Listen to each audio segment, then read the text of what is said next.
So the Trump administration has just accomplished what nobody thought was possible. They've gotten a huge majority of Republicans to disavow the Second Amendment. Now, if you're sitting there thinking, wait a minute, that didn't happen, hang tight, this will not take long to explain. If all the government has to do to take away your gun is to shoot you and claim that you pulled your gun first, it's as good as gone. And this couldn't have happened under a Democratic leadership, right? This couldn't have happened under a Democratic presidential administration because people would have had their eyes out for it. However, apparently no one likes to use their eyes or believe their eyes when it comes to an administration that they think is on their side.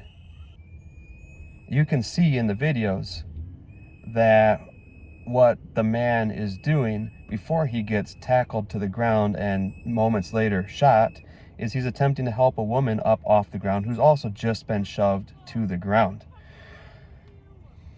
You can see from a couple different angles, you can really confirm it, that he gets pepper sprayed in the face. And even when he's being pepper sprayed in the face, he keeps his hands in the air and doesn't engage with those officers. You can see that even as he's pushed and shoved a little bit by a couple of officers, he doesn't engage with them and he continues to attempt to help the woman who's been shoved to the ground. And then things get a little bit messy because all of a sudden there's 5 guys attacking him, dragging him to the ground, beating him, and ultimately shooting him. So maybe at some point he reached for his gun in all of that madness. I don't see it. Show me the clip if you see it. I do not see it. But at what point is he allowed to claim self-defense? Because a lot of people who support gun rights and even a lot of people who don't support gun rights would say that at some point when you are not engaging with somebody and they pepper spray you in the face and you continue to not engage with them, and then they shove you and you continue to not engage with them, and then 5 people tackle you to the ground and start beating you, at some point in there, you are allowed to defend yourself. But apparently that doesn't apply if you disagree with that person's politics.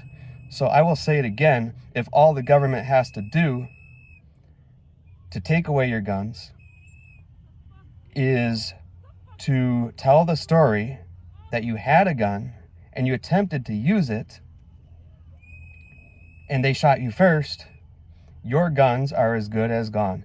Because what are you going to do? Are you going to use your gun? Because if you do pull your gun, you're going to get shot and they're going to say you pulled your gun. That's why they shot you. And if you don't pull your gun, you're going to get shot and they're going to say that you pulled your gun and that's why they shot you. So you might as well not carry a gun, because as soon as you have it on your person, if the government doesn't like what you're doing, they can just murder you, and then they can say that the reason they murdered you was because you were a threat.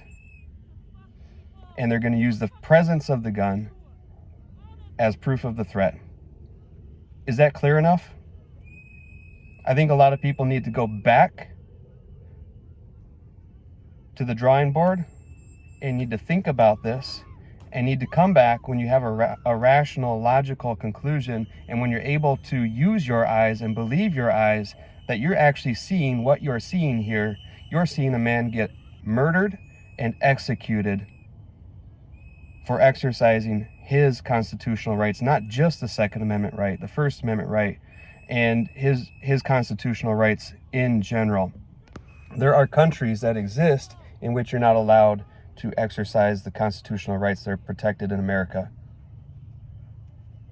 Those are countries like Iran.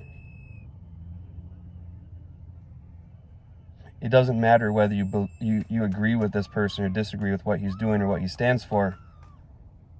In this country, we have rights, and those rights apply to people that you disagree with politically, and they apply to you even when the people who are in power disagree with you. And I will stand up for your rights when you're the one who doesn't have somebody in the presidency who's going to stand up for them, but you better stand up for your fellow Americans' rights all of the time. All of them, all of the time. It's not a pick or choose. This applies to everybody.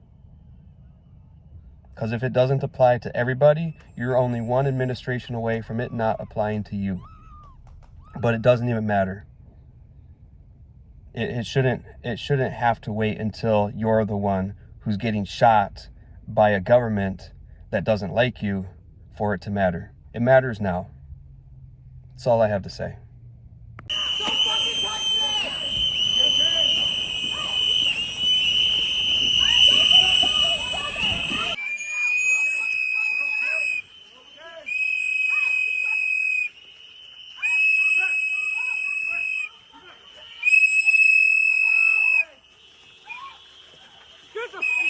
The fuck, people!